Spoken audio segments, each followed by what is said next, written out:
ahan ba maktada ngasi United Protection Committee na kudaki oiba meeting ama sinbiduna aikoigi loji loya da laiba United Protection Committee na konba jaga singdagi lengbire I bai mai bel sing amadi ngasigi thauramsigi dice delension bidi bai ma amadi aikoigi ibung han ba matada kai khumna ba uchari kari gumba aikoina wangang bada thoidona soibaga yauraga so mayam punamang ngapiu aduga wahai ama thamdringai gi mamangda tena haibanina aise haibang bhangdre adubu ahan bada aina mayamda phongdongning ba waphamdi asok luraba tanja sida ima ibe singna aduki matik puning langtakna na phammaga meeting taba sidi thabak tugi resolution lawbanga moyena I thamjagi kuki amata sak sadrabra kuki nupi amata magi mayum thabak tawdrabra makoina state force khangde center force khangde thingnaba matamda makoida yauriba thongna do maitei nupi akhoi da yauroi hana khanbra ba karigi adu gyana taha biri banoba akhoi su yum pali bane family lady bane ngasi numit kayani sure khoina chinkhong da leglakpa mayam warau bino aigi che mayam da malon thamaga haijaba sunate tawbodabo haktheng nariba imai ben sinduna na khoigi nongma kalaga nongma lepadu nataba haktheng na pung 24 hour work tawriba sangiba khoidi kari waram oigeba waram gadara waram oidraba mayam khanbiyoba tumba tholaktabagi nakhokpagi adumba duda to aseba ngasidagi panbira noba ai khoina hauji putho iba enje na di angang singse isa singse phurup machense inai tanagadawre tanaba hore ai khoi karamai na icha singsida counseling pi gani state post na kamaina counseling pi gani pi bata bani makoi ni form check oiragasu makoi gi wakhanda makoi gi iphurum ni aduni adani khangdana thabak tawnaragadi makoi da koina ima singna para tambiba darkar lei ima ani na macha ani khanaba matamda ani mak nuksibaduna ibungo nayambana ne hulen adu tawni se nayamba se ai themge hulen amadudana bungo nanaw pa se adu yade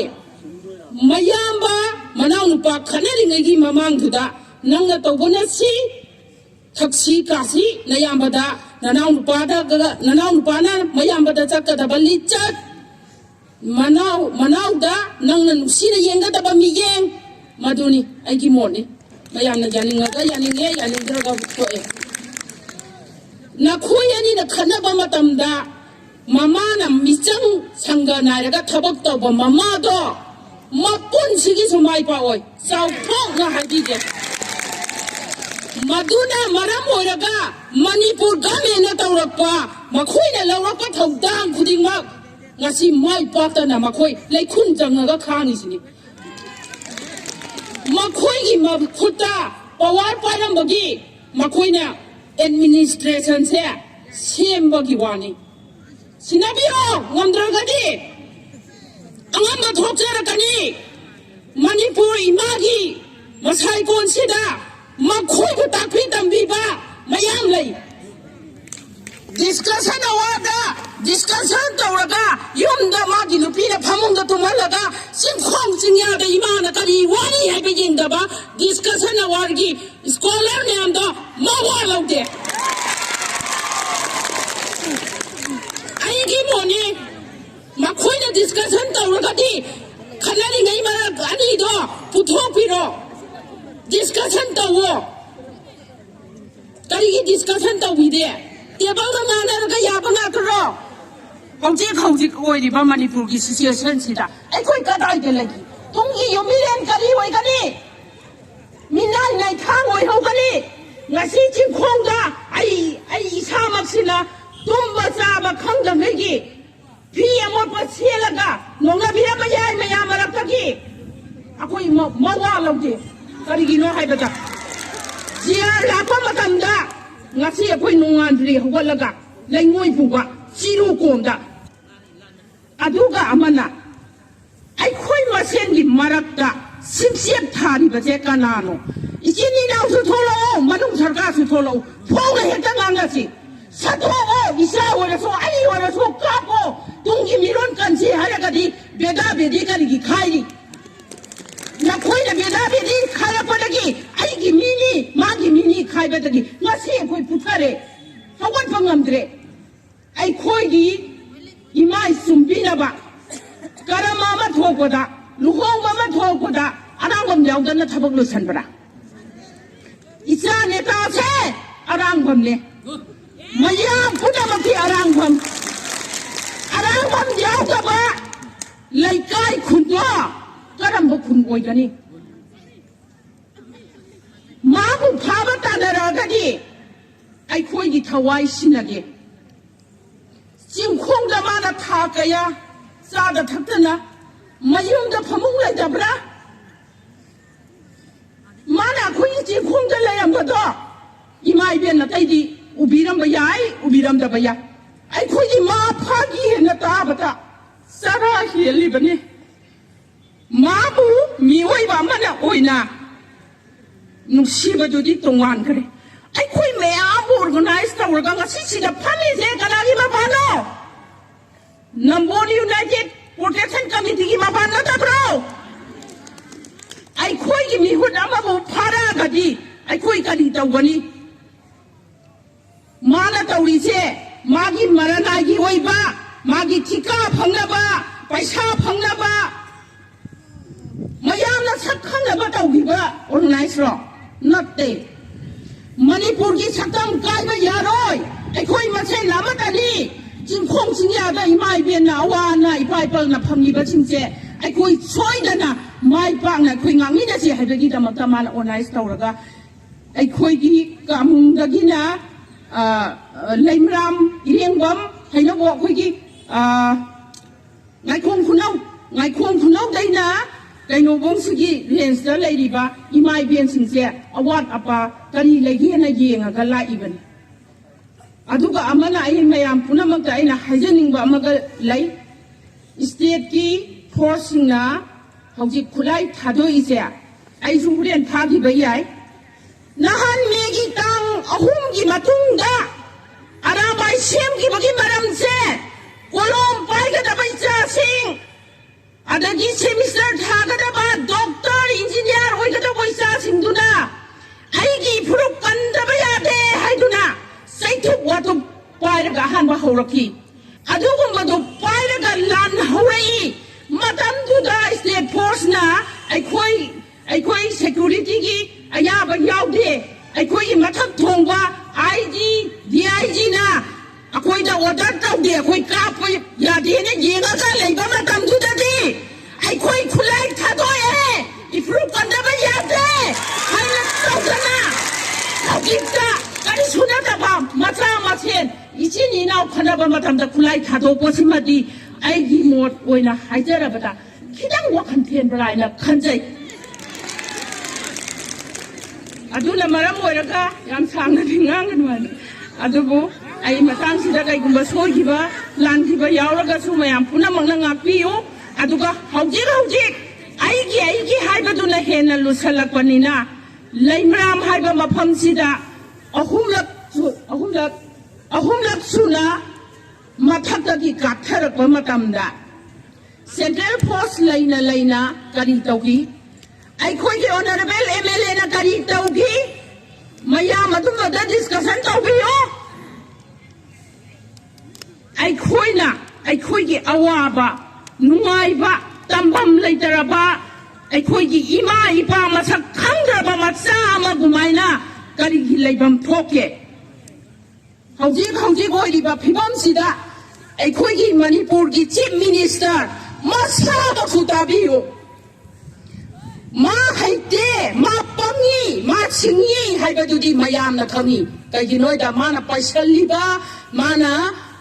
magi property magi nupi angang magi macha machu mapanda loina chalhalaga ai khoi buna yengaga mabu kapena thamoida awaba ambau ta danga imana ngasi lepo ti yengi ba che magi mathakta ima liching gi macha kana ba mama liching gi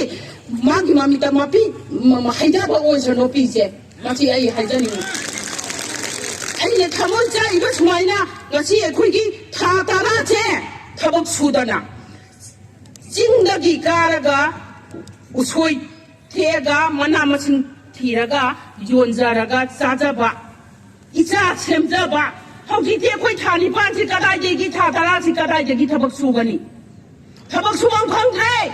lau gada ba sumoina soka da mapham du loina thabak suandre adu raga de koi karamai na hingu haibano ba masi ma masana jingkhong jingya da leiriba table da law dogi mahuta Lam ge koi appointment lawi ko October ki tang kunipan koi appointment lawe chief minister ulabagi October ki mapanda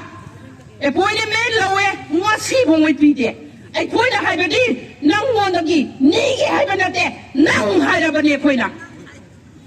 masumine kari ge koi bo sumai na ngolabano masigi sok wana hingingai maraksida tang ahumdagi sa singna nga aga Jingkhong jingya sida aduk wana leingai marak sida khulai thado e adagi state force khulai thado e adu dia khoi kai kari do kambi de ngau ko chamma na ro koi akoi hingu hai bro siu hai bro ama nga si lem na si siu hai la na ne Manipur government ma thanda ma vot ka ba yin se ba ma thanda sarkar li ngau ko ngam ba yin se ba na thona phawo ima khudima ai suo ai gi imungi family pali bani ai warep longjai ai gi dia ba pile mana ngasi oili ba soklu ra ba phibam sida kari gumba amata laukhatana nakanna ni mak thangdai na ba por tragadi ngasai oinangi ima mana haibi gi ba dumaina ngasi gi warep ti ima singna makhoi da para amadi tambibam thoi hauzik akoi khanaba matam nate phaja phajana wari wahe wata aduga akoi gi khunga kwa volunteer sing amadi koi gi isini nau punamak aduga arambai tengol su aina request of jari kari gumba taragadi discipline maintain tawdaba yade discipline amana bound tawbiraga ai ithak thongba wa kari gumba ithak thongba amada kari taksra badinate waro binu noi tawde haiba sunate ai ikutak ama mapai haina sorokta khanara magasu karam haina tawdana khanari no ima noi gise sumain tawre na ima sing kauthokpi raga sinabiu aduga isa singna karigumba ima sing thengnaba ithak thongba halaman thengnaraga su khata ba ngang thengnaraga su discipline amada loina raga di aigi motadi thoidokna moiga khanan ngai laiti hena khalli tawbadabu loina ma gyan tai haibadi nate gyan ta de haiba sunate organization ama tawragadi discipline haibasi yawdragadi ngasi gi khunai di kari oheuni haibado ima sing akoigi ipa ipal punamana su khanbiro aduga state force ho aikoi khulai pai haiduna aikoigi isa singda sengna haijarabada ai Bishnupur district ni tawgadabu ngasi bong manung sida isa singa akoigi state force singa akan ba mawongda akoigi moiga mukna ba natragana duda haidudi akoi ngasi bong ta ba phangjade aduga ta su tahan biganu pamsu pamjade aigi Bishnupur district ta oiba leimaram da khangde mapham ama da heta oiba ya masida irang thokti hena koi tumina lai thokpi ganu aduga aikoi mikup na hum singna ima singse aduki matik singba darkar oi singde haijaba nate aikoi kanana kari tawi haibasi masumuna kanminnasi aduga aroi bada ina haijaning badi aikoi gi khuraki ina lai saraga aikoi masen marakta singchep tharakpa singse masak munna khangaga ima singna para tambi chi haiba wapham si thamjaraga ai matang sida lothang Agachadi koi bima surmila koi president haino bok leimaram